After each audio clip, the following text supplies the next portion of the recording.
S-400 India ज़ाहिर बात है वो ले रहा है, एक तो उनके पास पैसे हैं। ये एक अच्छा डिफेंस सिस्टम कहा जा रहा है जिसको पाकिस्तान भी खरीदना तो चाहता था, लेकिन ऑब्वियसली हमारे पास इतने पैसे नहीं हैं, that is a reality. India की जो बाइंग कैपेसिटी इतनी बड़ी है कि इंडिया अगले 8 साल में 120-30 अरब इंडिया जो है वो S-400 मिसाइल सिस्टम जो है वो ले रहा है रशिया से। और क्योंकि कोरोना चल रहा है, लेकिन कोविड-19 के बावजूद इसके बावजूद 100 से ज़्यादा जो इंडियन एयर फोर्स के लोग हैं, वो मौजूद हैं रशिया के अंदर, ताकि वो इसकी ट्रेनिंग और जो है वो उसको समझ सकें, ट्रेनिंग ले सकें। और अब ये इसके बहुत सारे सिनेरियो हैं। S-400 इंडिया ज़ाहिर बात है वो ले रहा है, एक तो उनके पास पैसे हैं, वो ले सकते हैं, बड़ा दे गॉट वो कहते हैं कि जी हम जहाँ जाते हैं हम पैसे टेबल पे रखते हैं और हम ले लेते हैं। दूसरा ये है कि S-400 उनकी जो डिफेंस की नीड्स है वो भी पूरा करता है। क्योंकि जो S-400 है वो कैपेबल है इनकमिंग होस्टाइल एयरक्राफ्ट की जो मिसाइल्स हैं उनको डैमेज करने में। फिर ड्रोन्स जो आते हैं तकरीबन 2 किलोमीटर से 400 किलोमीटर तक की रेंज के दरमियान जो ड्रोन है उनको भी वो टारगेट कर लेता है। और तकरीबन ये इसकी जो ट्रैकिंग कैपेबिलिटी है वो तकरीबन 600 किलोमीटर तक है। इसकी ज़ाहिर बात है जो इसकी डिलीवरी है वो तो 2020 में होनी थी, लेकिन पेमेंट्स नहीं हो सकी क्योंकि यूएस ने सैंक्शंस लगाई हुई हैं रशिया के ऊपर, तो बड़े इसके मसाइल हैं। ये एक अच्छा डिफेंस सिस्टम कहा जा रहा है जिसको पाकिस्तान भी खरीदना तो चाहता था, लेकिन ऑब्वियसली हमारे पास इतने पैसे नहीं हैं, दैट इज़ अ रियलिटी। कहा जाता है कि S-400 जो है वो तकरीबन पाकिस्तानी कोई तकरीबन 1 अरब डॉलर का एक जो उसका यूनिट है वो मिलता है। पहले ये S-300 था, ये उसी फैमिली से S-400 है। कहा तो ये जाता है कि जो रशिया है उसने खुद अपने लिए S-500 डेवलप कर लिया हुआ है, और जो कि S-400 से भी जो है कोई 2.5 टाइम्स ज़्यादा फास्टर है। अब ज़ाहिर बात है इसको इस मिसाइल कैपेबिलिटी को इस एयर डिफेंस सिस्टम को रखना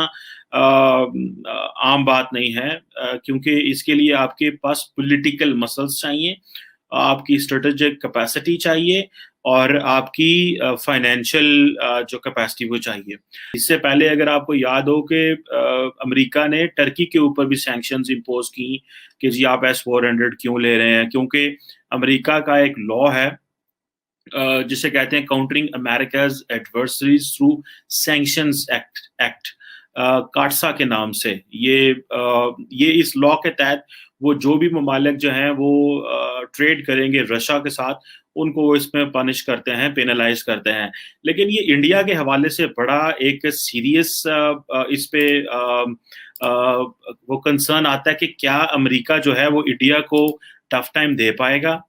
क्या अमेरिका जो है इंडिया को कह सकता है कि आप ये मिसाइल ये जो एयर डिफेंस सिस्टम है ये नहीं खरीद सकते, और किस हद तक इंडिया को प्रेशराइज कर सकता है? मुझे इस तरह लगता है कि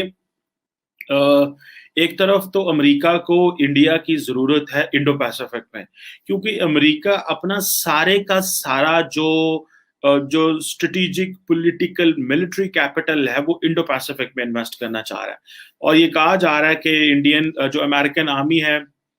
वो ट्रिलियंस ऑफ डॉलर्स के जो पैकेज है वो ले रही है। अमेरिका अमेरिका वो कांग्रेस के सामने वो रख रही है कि हमें किस तरह जो है वो इंगेज करना है चाइना को।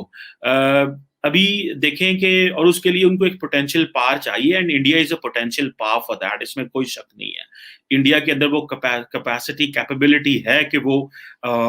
उसको वो ले रहे हैं as a partner to engage to deal with China. गो के इंडिया इस बात में स्मार्ट हैं, और ये यहाँ इंडिया के अंदर बहुत बड़ी डिबेट चल रही है कि हमें वी शुड नॉट बी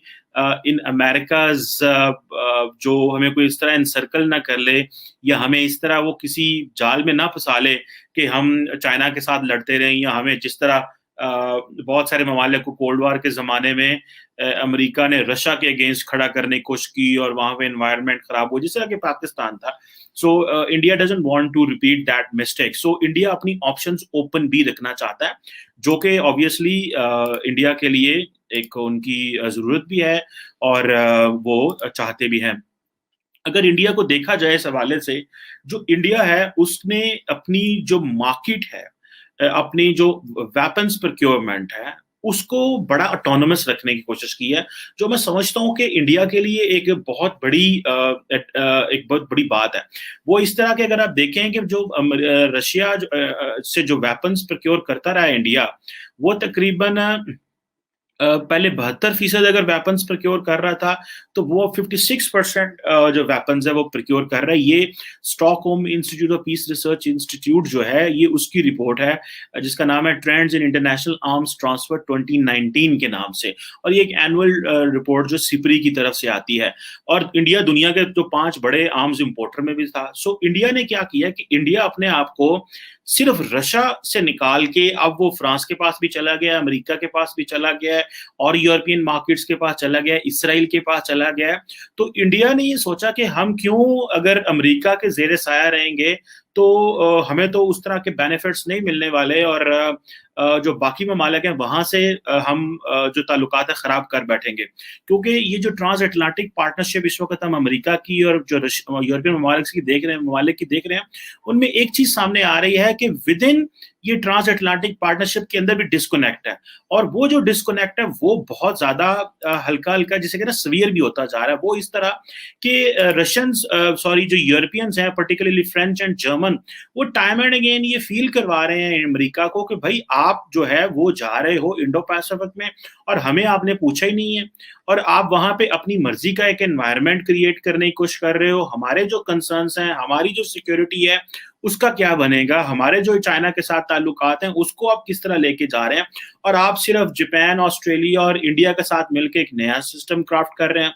अब इंडिया इस चीज को समझते हुए इंडिया अपने आप को मल्टीपल ऑप्शन सामने रखना चाह रहा है, जो कि इंतहाई वाइज अप्रोच है इन मेरी अंडरस्टैंडिंग के अंदर। सो S-400 लेना, अमेरिका रशिया से, अमेरिका से बाकी टेक्नोलॉजी लेते रहना, फ्रांस से राफेल लेते रहना, इसराइल से चीजें लेते रहना, बहुत सारे यूरोपियन ममालिक से लेते रहना। बल्कि मैंने तो ये भी सुना है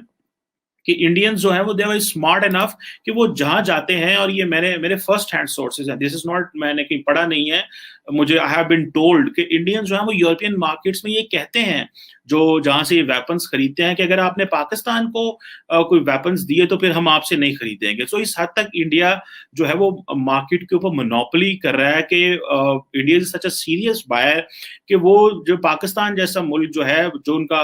हरीफ है, राइवल है, जाहिर बात है, उसको वो चाहते हैं कि इंडिया बाकी ममालिक वो असला ना बेचे। अब हमारी सारी बात है, फाइनेंशियल चैलेंजेस भी हैं, हम चाहते हैं कि हम डोमेस्टिक इंडस्ट्री पे फोकस करते हैं ताकि हम ज्यादा लोकल असला बना सके और हमें पैसे भी बाहर ना बेचने पड़े, और हम जितनी भी कैपेसिटी हमारी है, हम इंटरनली अपने आप को वेपन्स जो है वो प्रोक्योर वेपन्स अपने बना सकें। और इंडिया भी, और हम एक्सपोर्ट करना चाहते हैं। इंडिया भी बाय द वे बाइंग से एक्सपोर्ट की तरफ जा रहा है। गो के मैंने आपको रिसेंटली एक मैंने वीलॉग में कहा था कि इंडिया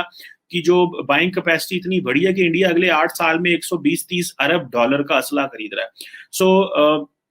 ये पाकिस्तान ने फैसला कर लिया हुआ कि हमने इस में नहीं जाना। और जो दूसरा एक इंडिया का, उन्होंने एक जो न्यूक्लियर पावर्ड सबमरीन जो है वो भी बनाई हुई है, और वो जो एक इंडिया इस बड़ी चीज में जा रहा है, तो पाकिस्तान जो है उसका भी कोई नहीं समझता कि शायद हमें इतना ज्यादा डिफेंस पे इस तरह खर्चा करना चाहिए कि हमारी जो हमारे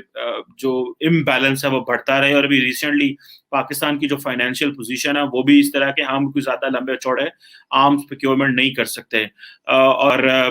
ये एक जाहिर बात है, कॉन्शियस डिसीजंस भी है, फैसला भी है, हमारी लिमिटेशंस भी हैं, और हमारे पास उस तरह रिसोर्सेज भी नहीं है, तो हमें इसी तरह जो है वो करना है। So this is something which is very interesting कि S-400 इंडिया आ रहा है despite Covid restrictions, despite Covid के चैलेंजेस की वजह से, बिकॉज इंडिया ने एक चीज तो अंडरस्टैंड कर ली है कि भले चाइना के साथ जो हालात खराब हुए, पाकिस्तान के साथ हालात खराब हुए, so India is itself realising कि हमें चीज़ों को नॉर्मलाइज भी करते जाना है और अपनी मिलिट्री कैपेबिलिटी को भी बिल्ड करना है, और India is in advantages position at this moment. So at this point, what is required for Pakistan is कि पाकिस्तान को अपनी options को open करना पड़ेगा